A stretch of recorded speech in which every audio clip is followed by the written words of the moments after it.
शांति शांति शांति। शंकरं शंकराचार्यं केशवं बादरायणं सूत्रभाष्य कृतो वन्दे भगवन्तो पुनः पुनः। ईश्वरो गुरुरात्मेति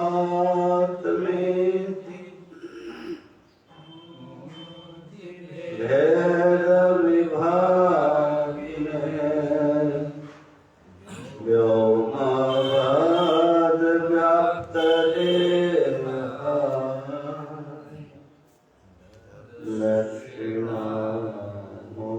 दक्षिणामूर्तये नमः।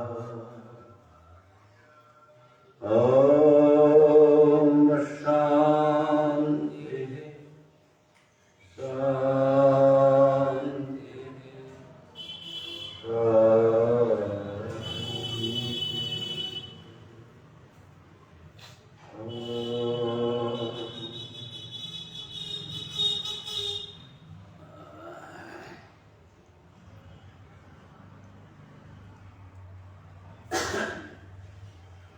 विवेक चूड़ामणि का 409 नंबर श्लोक देखिए।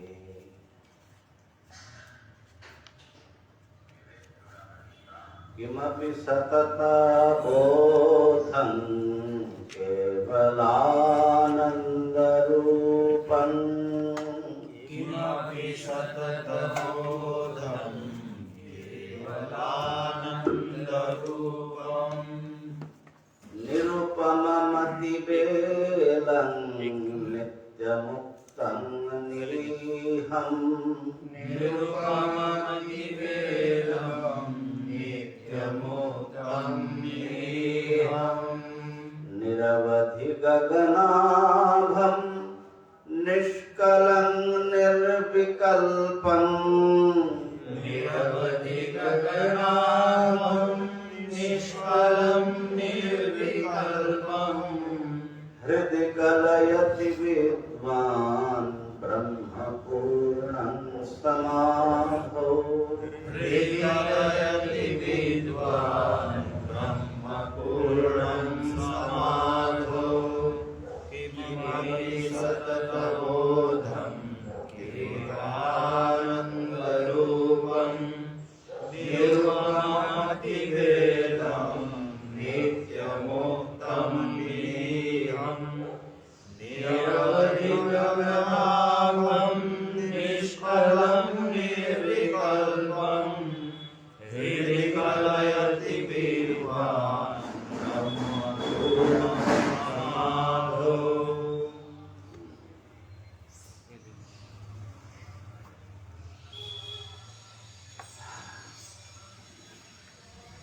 अद्वैत अनुभूति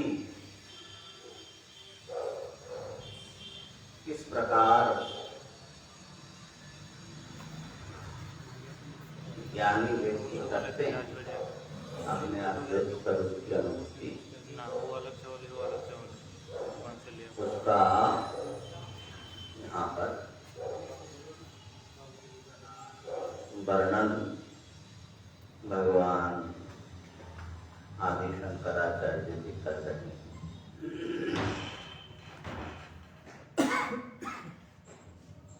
किमपि सतत बोधम, किमपि कोई एक अद्भुत आश्चर्यकर वस्तु जिसका वागींद्रिय से या शब्द से कथन नहीं किया जा सकता, इसलिए किमपि कोई एक ऐसा वस्तु है अर्थात जो हम लोग इस समय अनुभव करते हैं और जो बोलते हैं उस उन विषयों के भीतर ये बात नहीं आती है। किमपि सतत बोधं नित्य बोध स्वरूप, जो बोध होता है और नष्ट होता है, फिर होता है, नष्ट होता है, वो बोध नहीं, नित्य बोध स्वरूप, केवल आनंद रूपम, केवल आनंद रूप है, दुख रहित, सब प्रकार के कष्टों से और अपूर्णता से, अधूरेपन से रहे आनंद स्वरूप है। निरुपमम, आप ठीक है शब्द से उसका वर्णन नहीं कर सकते, कोई उपमा दे दीजिए। निरुपमम, ऐसा कोई दूसरा वस्तु ही नहीं है जिसकी उपमा उसको दिया जाए। अति बेलम, सब प्रकार के बेल माने बेलाभूमि जो होती है समुद्र की सीमा, अति बेलम, सब प्रकार की मर्यादाओं से परे हैं। अति बेलम संसार अतिकाल है, अतिकाल, हाँ वो ठीक है, कालातीत भी है, देशातीत भी है, और भी कोई इस प्रकार के विशेषण हो सबसे अतीत है, ठीक है। बेला से बेलम अतिक्रांतम, नित्य मुक्तम, और वो नित्य मुक्त स्वरूप है, सदा मुक्त है। निरी हम, इहा माने चेष्टा क्रिया रहित है, निष्क्रिय है। निरवधि गगनाभम, निरवधि जिसकी कोई अवधि नहीं है, आकाश के समान गगनाभम। निष्कलम, कला रहित, अंश रहित। निर्विकल्पम, विकल्प शून्य है। ऐसे जो पूर्ण ब्रह्म, पूर्ण ब्रह्म, उनको ये सब द्वितीय का प्रथम विभक्ति है, एक वचन, द्वितीय विभक्ति का एक वचन। पूर्णम ब्रह्म, पूर्ण ब्रह्म को विद्वान जो ज्ञानी है, समाधो हृदय कलयति, समाधि निर्विकल्प समाधि में वो अपने हृदय में अनुभव करते हैं। इसका अनुवाद पढ़िए। इसका अनुवाद जो है, किसी नित्य बोध स्वरूप केवलानंद रूप उपमा रहित कालातीत नित्य मुक्त निश्चेष्ट आकाश के समान निश्चल कला रहित निर्विकल्प पूर्ण ब्रह्म का विद्वान समाधि अवस्था में अपने अंतःकरण में साक्षात अनुभव करते हैं। तो इस प्रकार है वो ब्रह्मानुभूति, सतत बोध रूपम। इसके ऊपर हम लोगों ने चर्चा किया है। नित्य बोध और सतत बोध। सतत माने सतत माने छिद्र अछिद्र, निरंतर, निरंतर, निरंतर। तो अंतर जो है दो प्रकार से आ सकता है, काल की दृष्टि से अंतर आ सकता है। कुछ देर होता है, कुछ देर नहीं होता, तो वो सतत नहीं है। और यहाँ पर है वहां पर नहीं है, तब भी सतत नहीं है। तो अलग अलग बनाओ, पहले 3 बनाओ फिर बाद में 1 बनाओ। तो सतत बोधम जो अपरिच्छिन्न बोध है। अभी जो हमारे ज्ञान है विषयों से संबंधित, एक ज्ञाता, एक ज्ञेय और उसका ज्ञान, वो तीसरा पदार्थ है। और वो उत्पन्न विनाशी यानी कारणों से उत्पन्न होता है, थोड़ी देर रहता है फिर नष्ट हो जाता है। इसलिए हमारा ज्ञान, आपका ज्ञान, सबका ज्ञान अलग अलग है।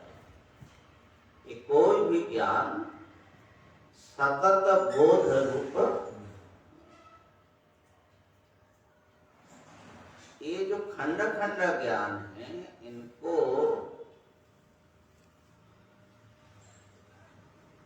वेदांत परंपरा में वृत्ति ज्ञान कहा जाता है।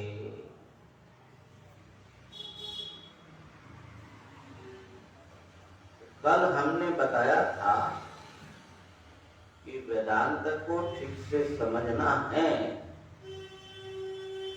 तो उसको विज्ञानवाद से अलग करके समझना बहुत आवश्यक है। और उसका अलगाव कैसे करेंगे? तो एक है वस्तु, दूसरी है वृत्ति, तीसरी है आत्मा या साक्षी। कल बताया था। ये वस्तु है पुस्तक, पुस्तक का जो अनुभव है वो है पुस्तकाकार वृत्ति, वो हमारे मन का एक क्रिया है, मानसिक क्रिया है।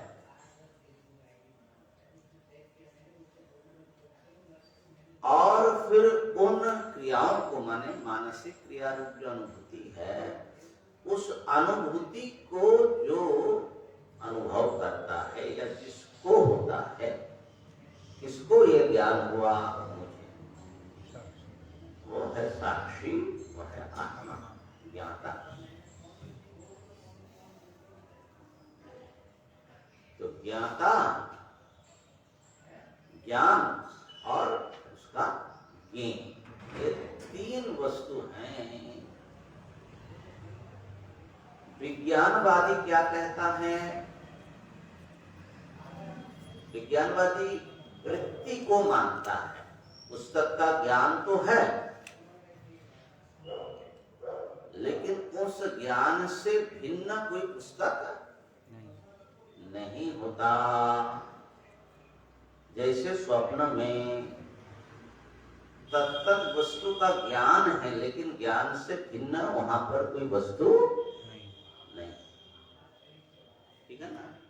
स्वप्न ज्ञान है, स्वप्न में ये चीज दिखा, स्वप्न में ज्ञान ही है, वस्तु तो नहीं है। अगर स्वप्न में आपने आग देखा, अगर सचमुच आग होता तो क्या हाल होता? जल्द भूल जाते। इसलिए न आग है न पानी है, लेकिन आग है ऐसा ज्ञान हुआ, पानी है ऐसा लगा। जैसे सर्प है, जागृत में भी कभी कभी ऐसा होता है, सर्प है ऐसा लगा, असल में रस। तो ज्ञान मात्र है, वस्तु नहीं है। और स्वप्न और जागृत का फिर भेद कैसे करते हैं वो लोग? नहीं करेंगे। ये भी एक स्वप्न के, स्वप्न में भी तो भेद होता है। अनुभव में अलग होता है ना गुरुदेव, अनुभूति तो अलग होता है। आप एक को स्वप्न बता रहे हैं, एक को जागृत बता रहे हैं, तो बौद्ध लोग इसका कैसे व्याख्या करेंगे? अपना अनुभूति को कैसे ये करेंगे? वो इतना ही कहते हैं कि ये भी स्वप्न ही है। आपको जो लगता है कि आप कैसे भेद करोगे, स्वप्न नहीं, आप कैसे सिद्ध करोगे? अपना अनुभूति से जब हम स्वप्न से जग जाते हैं तब हम बोलते वो स्वप्न था। अनुभूति तो भाई भ्रम काल में सर्प है ऐसा ही मालूम पड़ता है, लेकिन वहां पर भी तो सर्प नाम का कोई वस्तु नहीं। तो उन्होंने यही अनुमान किया ना, एक छोटा ग्रंथ है उनका, विज्ञानवादियों का मूल ग्रंथ, विज्ञप्ति मात्र था सिद्धि, है ना। तो विज्ञान मात्र में वेदम असदर्थावभाषणा, क्या है, यथा स्वप्ने, बिना वस्तु का जैसे स्वप्न में अनुभव होता है, स्वप्न के अनुभव में ऐसा लगता है कि अनुभव खाली नहीं है, उन वस्तुओं से ही हमारा व्यवहार होता है, ऐसे ही ये जगत भी स्वप्न मात्र है। कुछ वेदांती भी ऐसा कहते हैं। तो फिर पहले बात समझ लो कि वृत्ति मात्र है, पुस्तक का ज्ञान वृत्ति मात्र है, वृत्ति मात्र है और वृत्तियां क्षणिक है, तत्त वृत्तियों की धारा चल रही है। तो वृत्ति से भिन्न वस्तु न मानना, यह इसका नाम है विज्ञान। वृत्तियों को विज्ञान कहा जाता है। इसी प्रकार वृत्तियों से भिन्न कोई आत्मा भी नहीं, साक्षी भी नहीं, केवल क्षणिक वृत्तियों की धारा चलती है। कोई स्थायी आत्मा इन वृत्तियों के प्रकाशक साक्षी के रूप में है, ऐसा मानने की कोई जरूरत नहीं है। मेरी ये सारी वृत्तियां हैं, ये सारी वृत्तियां सुबह से शाम तक मुझे ही हो रही हैं और चली आ रही लंबे समय से, जब से होश संभाला है, सब मेरी, ये कैसे होगा फिर? तो अब जैसे सुबह शाम ये सब होता है, वृत्ति मात्र ही होता है, ऐसा ही मैं भी एक वृत्ति है। माने वो लंबायमान वृत्ति है। अब वृत्ति से भिन्न कोई चीज होता तो लंबा छोटा का बात विचार होता। अब इतना बड़ा पेड़ जो देख रहे हैं आप लंबा, तो आपका ज्ञान भी इतना लंबा है क्या? तो वृत्ति वृत्ति को जान रहे हैं, वृत्ति वृत्ति को जान रहे हैं ना, वृत्ति को मतलब मैं है क्या, अब वृत्ति हूँ, और जो ये खंड खंड सब चीज हो रहा है, मेरा अनुभव हो रहा है, वो भी एक वृत्ति है। तो मैं वृत्ति वृत्ति को जान रहा हूँ। सपना में आप होते हैं कि नहीं होते? हाँ होते हैं। और पूरा दौड़ लगाते हैं कि नहीं लगाते? हाँ लगाते हैं। तो क्या वो जो दौड़ लगाने वाला अलग और जिसमें दौड़ लगा रहे वो अलग है क्या? वो ज्ञान में ही सब दौड़ लगा रहे हैं, ज्ञान में ज्ञान दौड़ लगा रहा और है। गुरुदेव वहाँ पे जो अनुभव करने वाला एक वस्तु विद्यमान है। वो तो तुम्हारी कल्पना है, वेदांत के संस्कार से बोल रहे हो। वो तो अलग बात है, लेकिन जितने शंकाएं होंगी, बोलते हैं कि सपन गंगांभ प्रक्षालनेन सर्व शंका पंक, क्या है, शंका पंक कलंक मुक्त। स्वप्न दृष्टांत रूप गंगा जल से धो दोगे तो कोई भी शंका, पंक माने कीचड़, बचेगा नहीं। बस उसी का विश्लेषण करेंगे ना, उससे जो उत्तर निकलेगा स्वप्न में कैसे होता है वही ऐसा होता है। फिर हमको विज्ञानवाद नहीं सिद्ध करना है, मैंने उनका पक्ष में रखता हूं। तो मुख्य चीज ध्यान देने का है, वृत्ति से माने ज्ञान से अतिरिक्त न कोई वस्तु है न कोई ज्ञाता। विज्ञानवाद का मूल विज्ञानवाद ये इसी का नाम विज्ञानवाद। तो बहुत बड़ी बात है।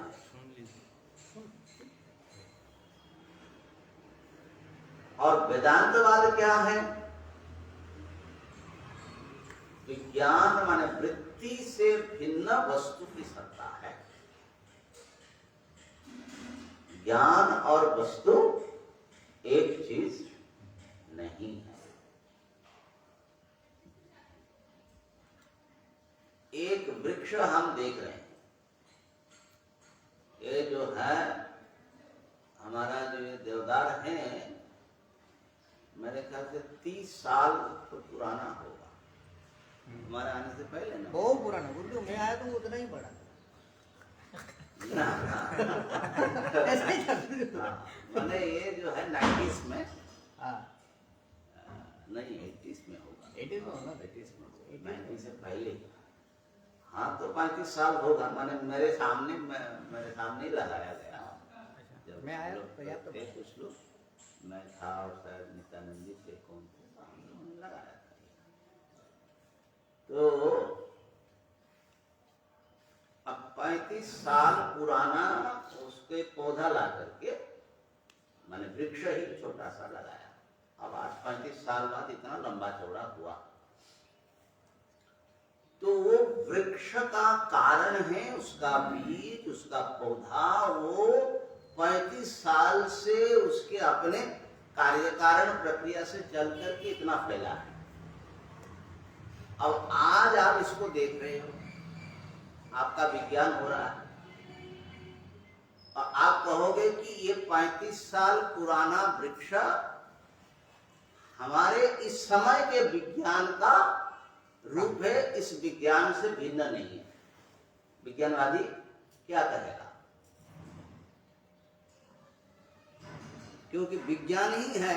तो क्षण भर में, जैसे स्वप्न में आप देखते हैं कि आकाश अनादिकाल से, तो काल की भ्रांति है वहां, ठीक है ना।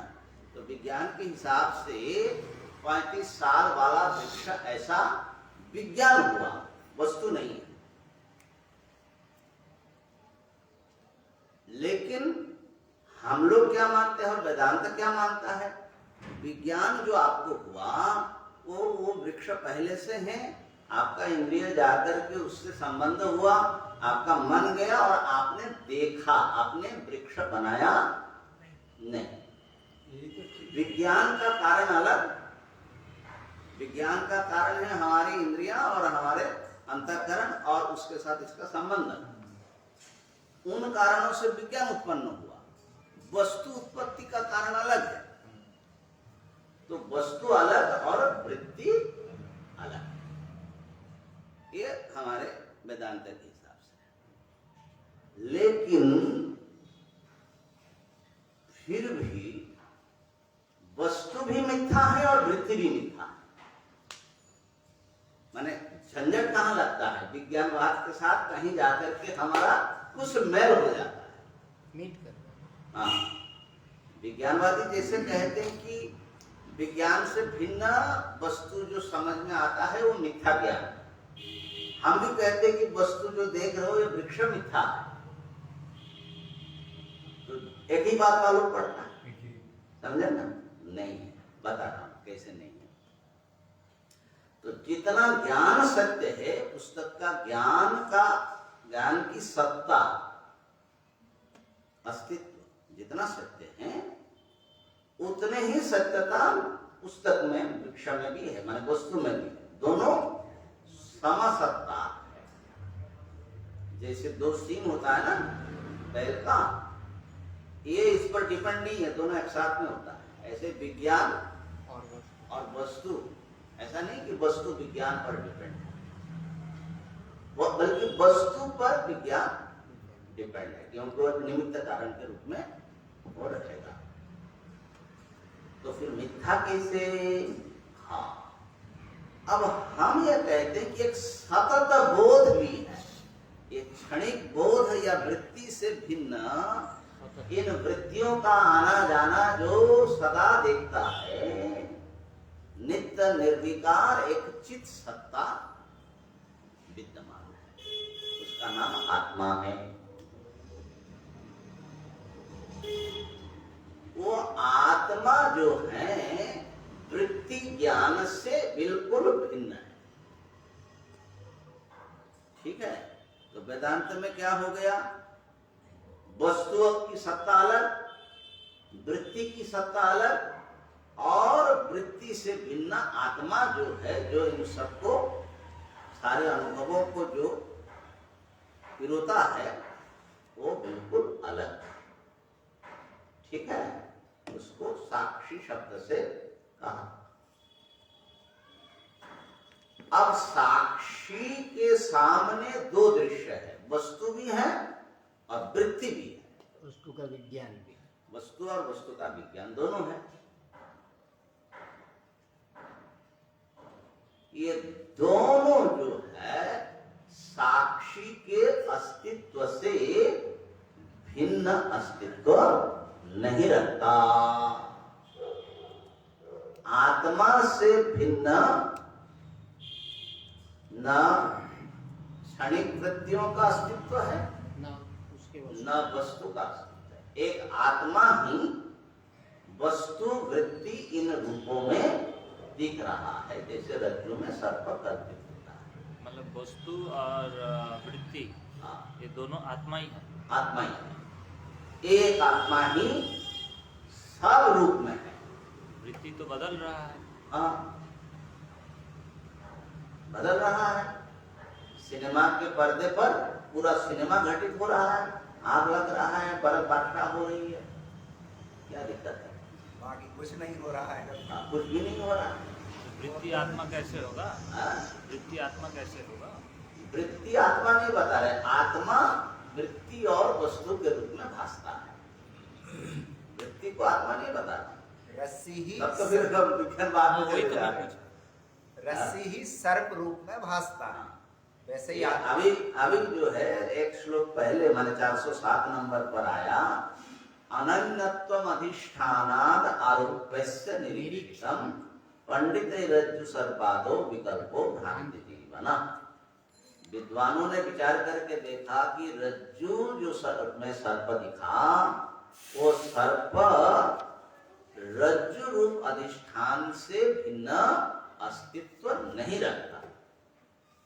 इस अर्थ में देखिए, सर्प और रस्सी को हम एक बता रहे हैं, मतलब ये नहीं कि सर्प और रस्सी एक कैसे होगा। रस्सी के अस्तित्व से अतिरिक्त कोई सर्प का अस्तित्व, स्वतंत्र कोई सर्प का अस्तित्व नहीं है। ऐसे ही आत्मा से भिन्न किसी भी वस्तु या वृत्ति, किसी का भी अस्तित्व नहीं है। इसलिए एकमेव अद्वितीय आत्मा ही है। तो इसमें स्वामी जी का शंका ये थी कल तुम्हारे उसको सुन करके, कि सद वस्तु जो है वो तो सर्वदा सर्वत्र उसकी अनुभूति होती है।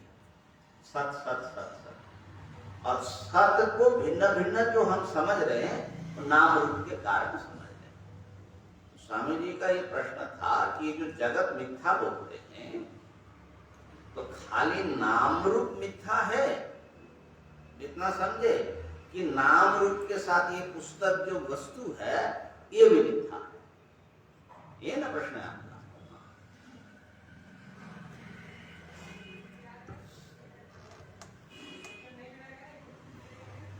ये विचार जो है वाक्य सुधर में भगवान भाष्यकार ने अच्छी तरह से किया, और ये चिंतन बहुत बार किया हम लोगों ने स्वाध्याय में।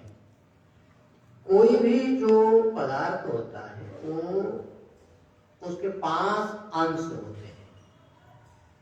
उसमें सत होता है, चिद होता है, आनंद होता है, और नाम और रूप।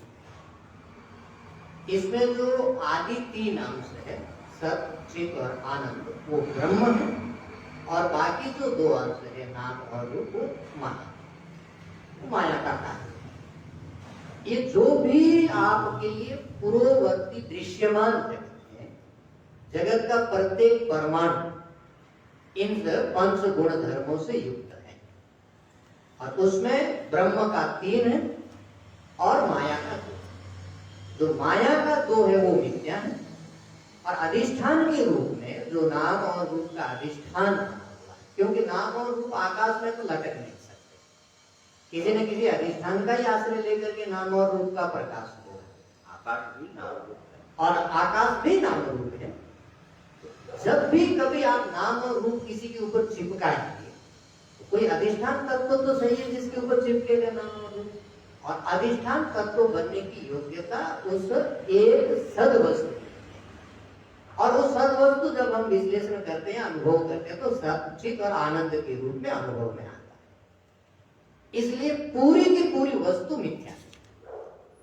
असल में वेदांत तो समझने में पहले यही भ्रांति होती है। जब भी बाद की बात आती है, तो इस बार हमारा हरिद्वार में स्वाध्याय करते करते विवेक चूड़ामणि के स्वाध्याय से ये कॉन्सेप्ट थोड़ा क्लियर हुआ। नहीं तो पहले जब मान लीजिए पेड़ है, पेड़ को यदि बात करना है तो बात करके तो शून्य ही कर देते थे, पूरा ही उड़ा देते थे। तो मिथ्या है सब, तो वेदांत ने तो बताया कि सब मिथ्या है।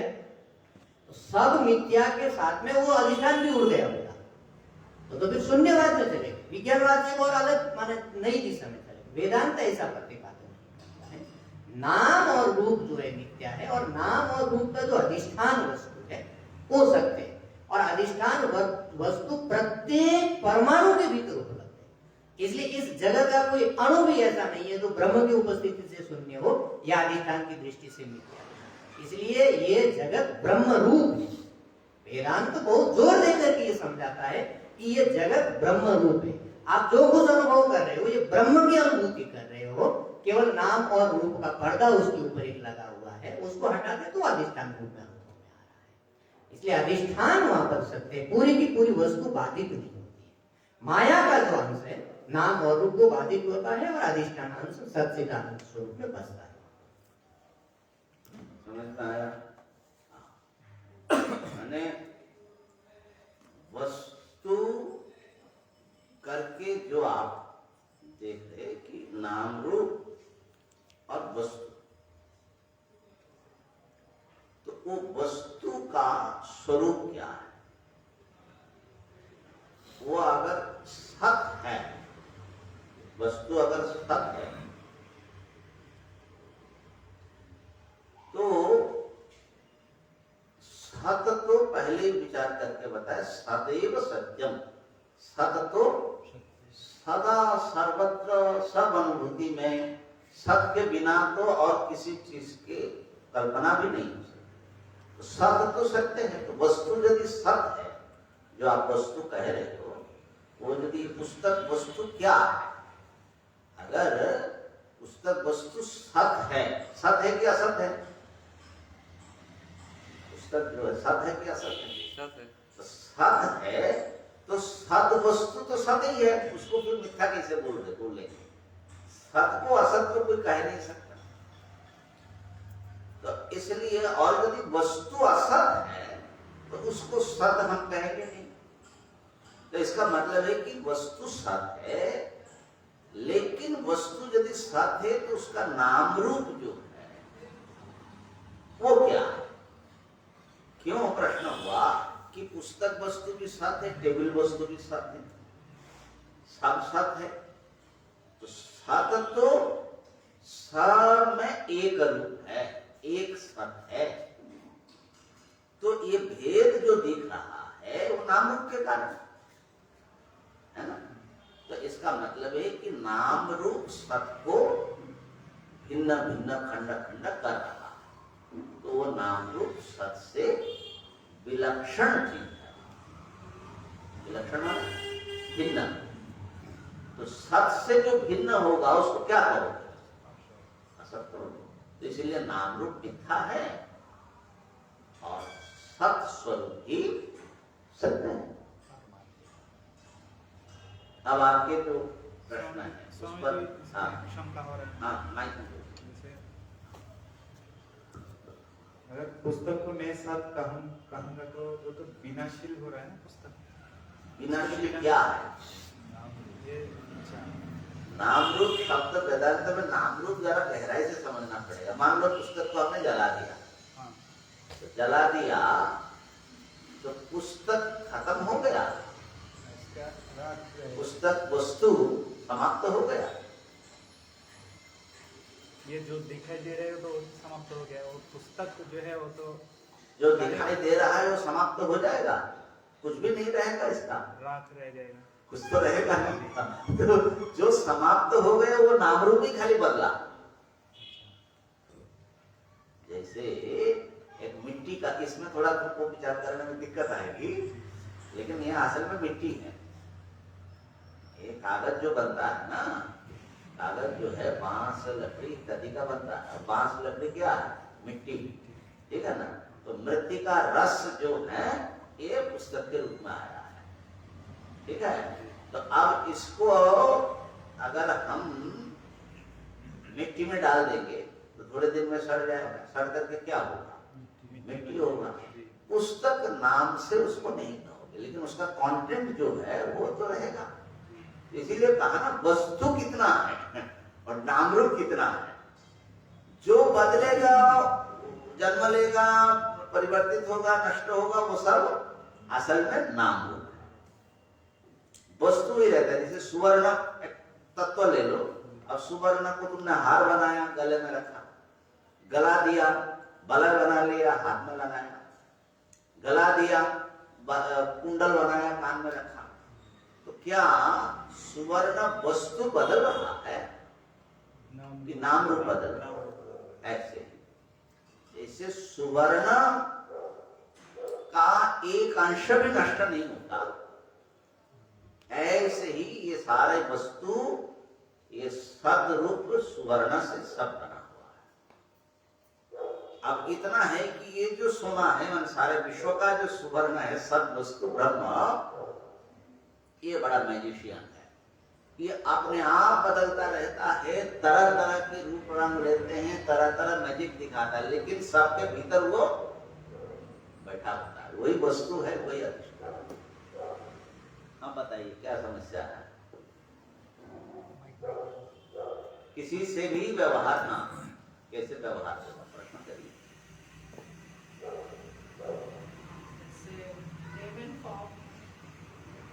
तीन चीज होती है किसी भी चीज, नेम, फॉर्म और व्यवहार। जैसे पॉट है तो पॉट का तीन काम हुआ, नेम और फॉर्म और व्यवहार। तो ये जब तीन बात हो जाएगा तो then how to be relate, कैसे व्यवहार? मेरे ख्याल से व्यवहार माने विशिष्ट नाम रूपी व्यवहार है।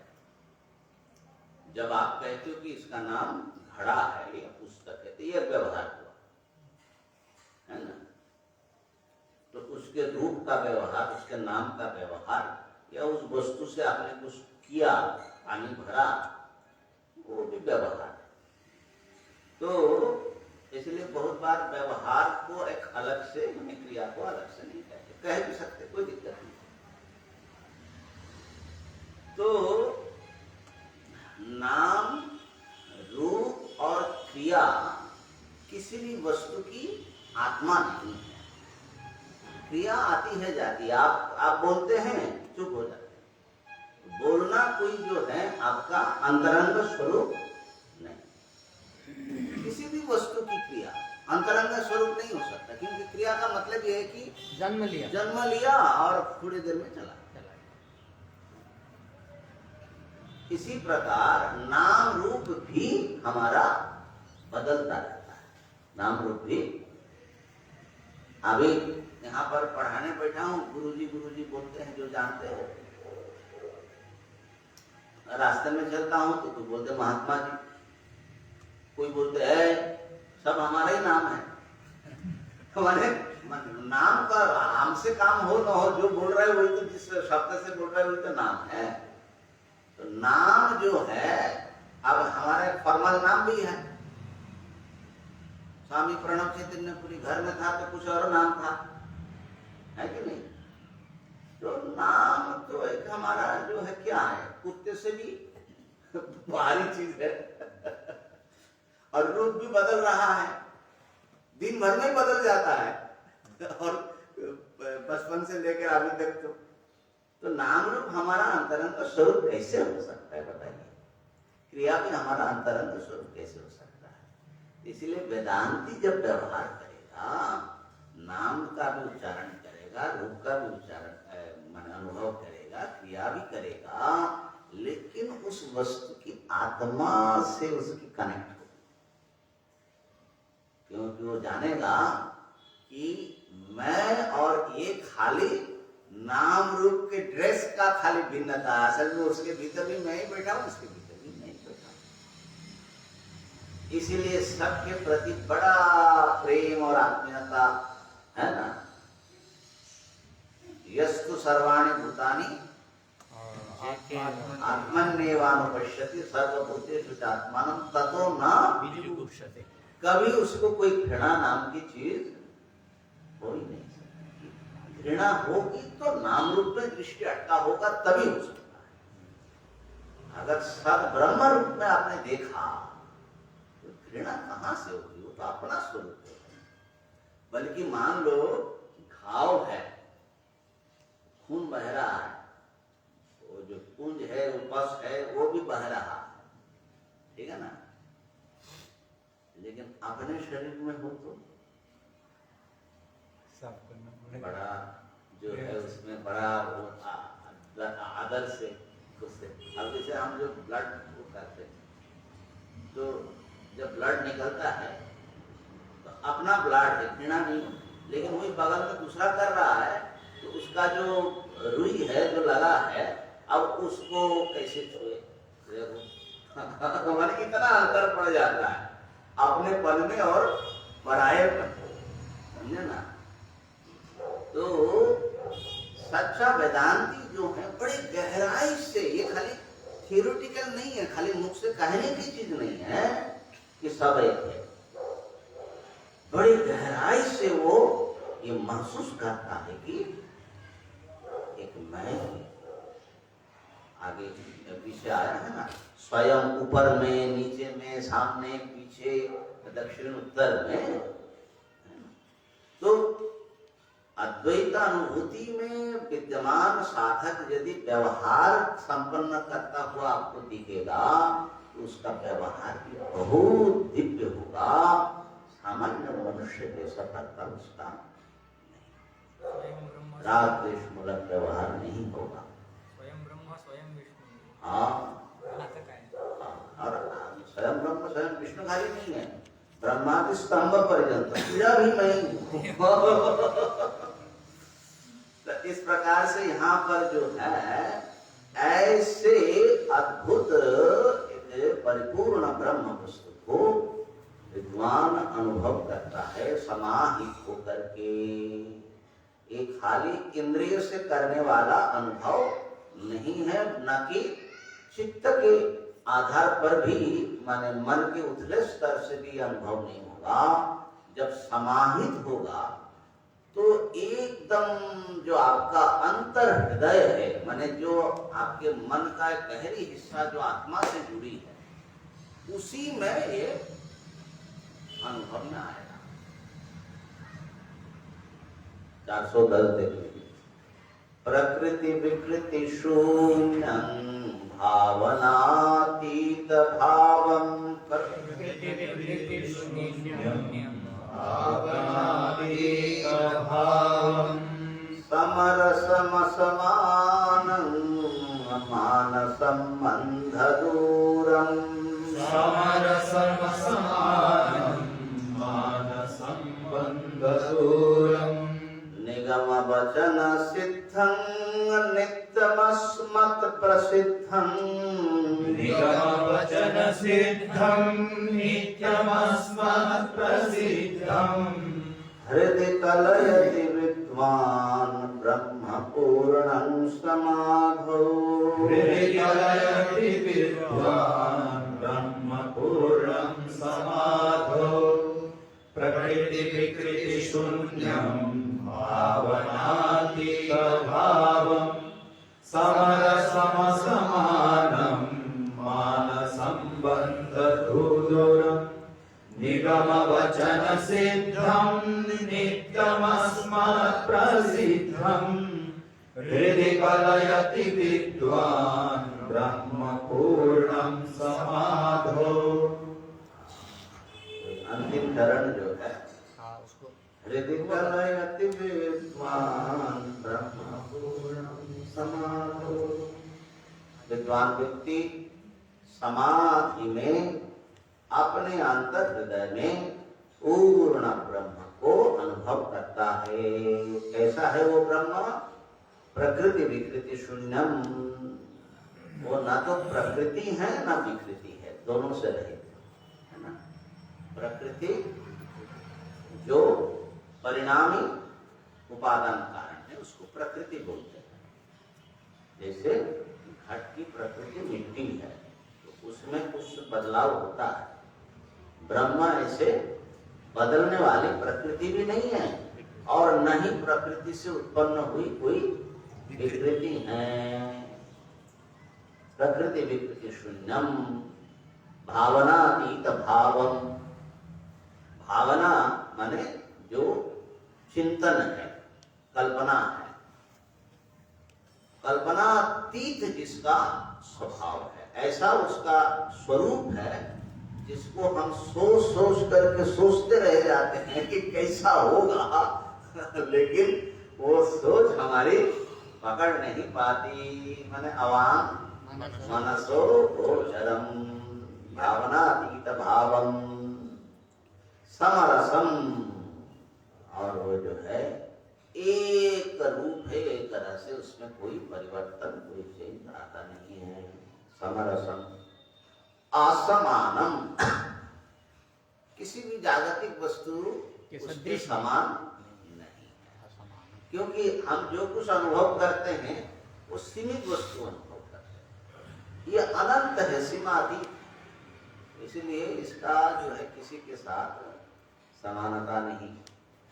मानसम अंधदूरम माने अप्रमेयम। मान माने प्रमाण, उसके संबंध से बहुत दूर है, उसको मापा नहीं जा सकता।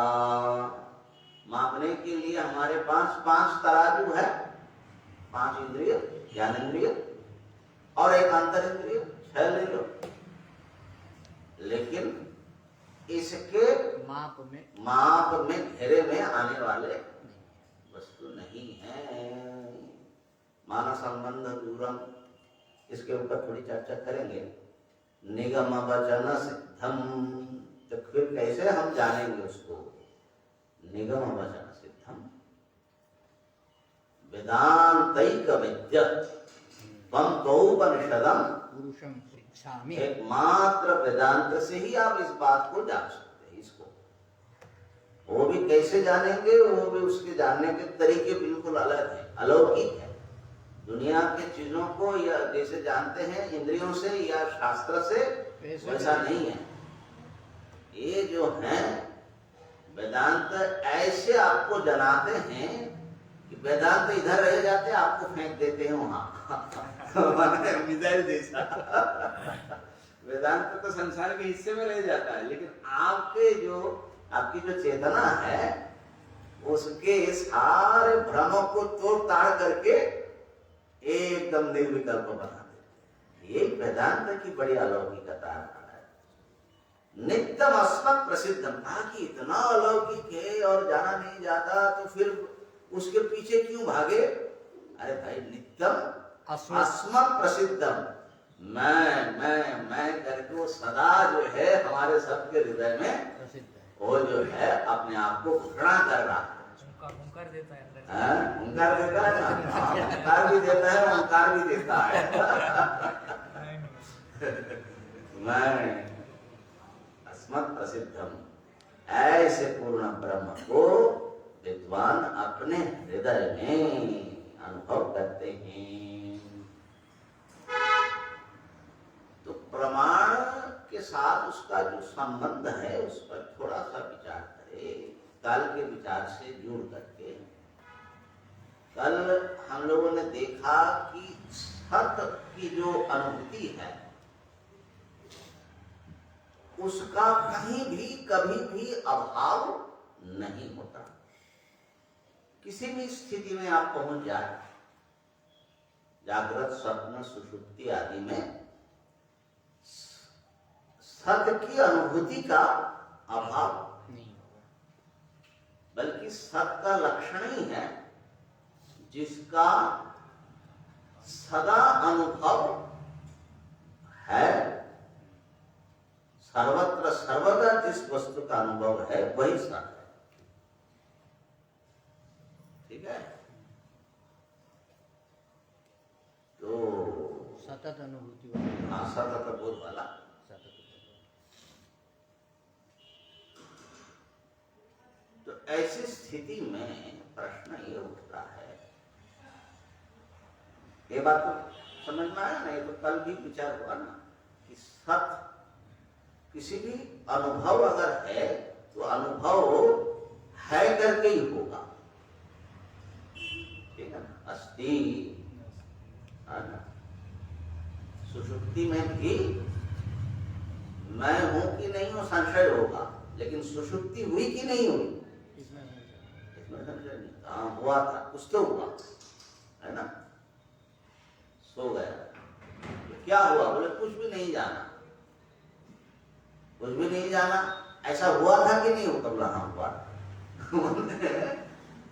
अस्तिता की अनुभूति सुषुप्ति में भी विद्यमान है।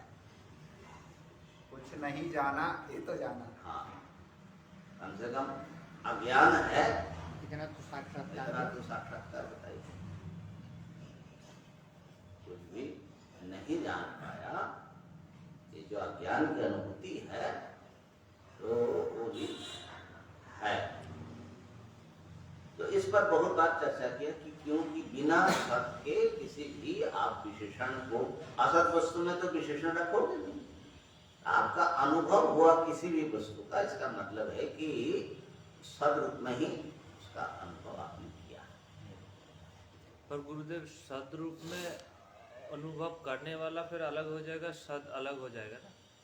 तो जो सद वस्तु है वही अनुभव करता है। उसको तो अभी विचार करना है, लेकिन हमारे जो अनुभूतियां हैं, जागृत स्वप्न सुषुप्ति, माने जन्म के बाद अनुभव करना शुरू किया, जब तक करते रहेंगे।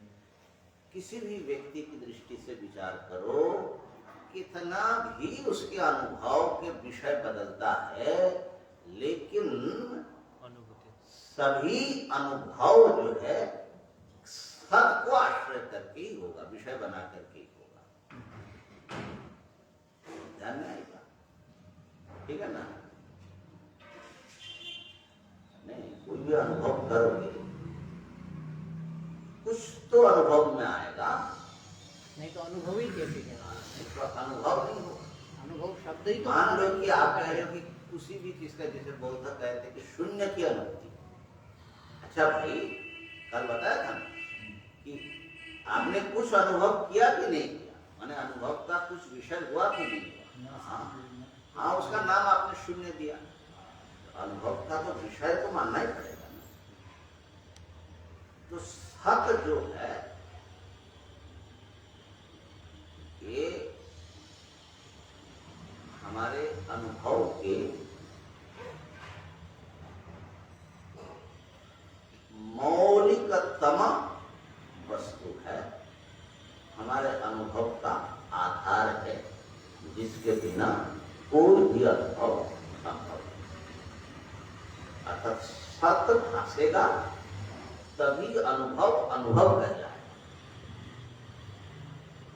अब सत भाषने के साथ में ये पुस्तक है, ये फतेगुल है, ये फतेगुल है, ये सब नाम रूप भिन्न भिन्न भिन्नता भी भासता है, ठीक है ना।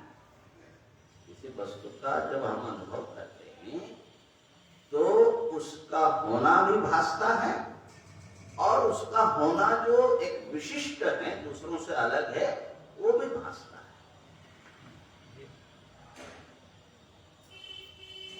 तो ये जो होना, प्रत्येक वस्तु का होना, यही मौलिक विषय है, जिसके बिना कोई भी चीज भास ही नहीं सकता। अगर है को गायब कर दिया जाए तो फिर अनुभव में कुछ बचेगा नहीं, टिकेगा ही ना। तब बुद्ध का शून्यवाद प्रमाणित होता है। हाँ, लेकिन वो भी शून्य का अनुभव करते हैं ना, समस्या तो वही है। अगर कुछ नहीं होता तब बुद्ध का शून्यवाद प्रमाणित, ठीक। तो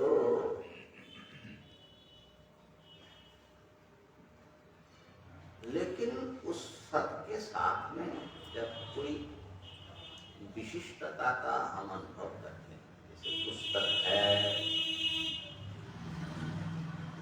तो वो पुस्तकत्व जो है माने इसका जो विशेष नाम है वो सब अनुभव के भीतर वो नहीं जाता, माने सब अनुभव में उसका अनुभव सब में विद्यमान नहीं, ठीक है ना, उसका अभाव हो जाता है। जब हम पुस्तक देखने के बाद जब इसको देखने लगते अरे ये तो पुस्तक नहीं, उसका अभाव आ गया, उसका यहाँ पर अभाव हो गया। इस अनुभव में, इसके अनुभूति में ये नहीं।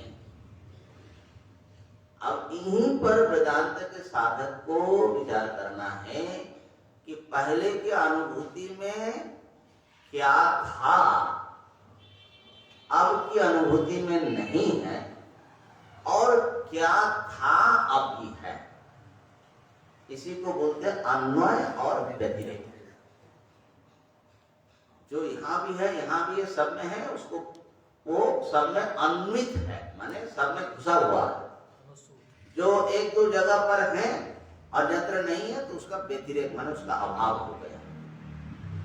भागवत में ये बताया कि क्या है, क्या तत्व इदमेव ना एतावदेव जिज्ञास्यम् तत्व जिज्ञासुनात्मनः अन्वय प्रेरिताभ्याम यस्यात् सर्वत्र सर्वदा। इतना ही तो जानना है, जो सर्वत्र और सर्वदा है आत्मा के तत्व को जानने वाला, इतना ही खाली जिज्ञासा रखे। कैसे जानेंगे उसको? कहा जो सर्वत्र सर्वदा है, कहा अन्वय व्यतिरेक से। कौन वस्तु सर्वत्र सर्वदा है और कौन जो है कहीं पर है कहीं पर नहीं, कभी है कभी नहीं, इतना ही जानना है। तो हम ये कह रहे थे कि जो सर्वत्र सर्वदा है उसका नाम सत्य, ठीक है। तो इसका मतलब है कि भिन्न भिन्न अनुभव बदल रहा है, लेकिन नाम रूप की अनुभूति बदल रही है, लेकिन सत्य की अनुभूति में तो कोई अंतर नहीं आ रहा है। तो क्या अनुभव से सत्य प्रकाशित होता है कि सत्य से अनुभव प्रकाशित होता है?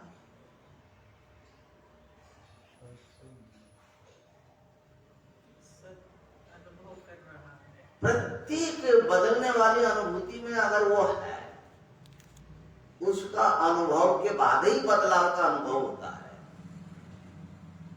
इसका मतलब क्या है? इसका मतलब है कि सत्य जो है किसी अनुभूति के द्वारा प्रकाशित होने की अपेक्षा नहीं रही।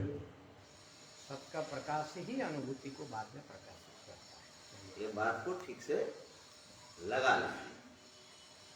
सद वस्तु अगर किसी विशेष अनुभूति की अपेक्षा रखेगा तो वो अनुभव जब नहीं रहेगा तो सत्य की अनुभूति नहीं रहेगी। लेकिन हम देख रहे हैं कि अनुभूतियां जो है हजारों होती है, लुप्त हो जाती है, लेकिन सत्य की अनुभूति में तो कोई बदलाव नहीं आ रहा है। इसका मतलब है कि सत्य की जो अनुभूति है ना, ये असल में निरपेक्ष इंद्रियों के द्वारा, मन के द्वारा, वृत्ति के द्वारा नहीं होती, अर्थात सत स्वयं प्रकाश है, तभी उसकी अनुभूति सदा रहेगी। जैसे सत नहीं कहीं भी अभाव होता है, ऐसा ही सत की जो अनुभूति है उसका भी कहीं कुछ अभाव नहीं है। इसका मतलब सत और अनुभूति जो है अभिन्न तत्व है। अभिन्न। सत स्वयं प्रकाश है हर वस्तु में, ठीक है। यहाँ पर स्वामी जी जो सत्य जो है उसकी अनुभूति अभिन्न है। जो अंतिम में जो जानने वाला अनुभवता है वो अभिन्न होकर के ही उस सत्य को अनुभव करता है। वहाँ पर भेद विद्यमान नहीं। यही समझ में आए।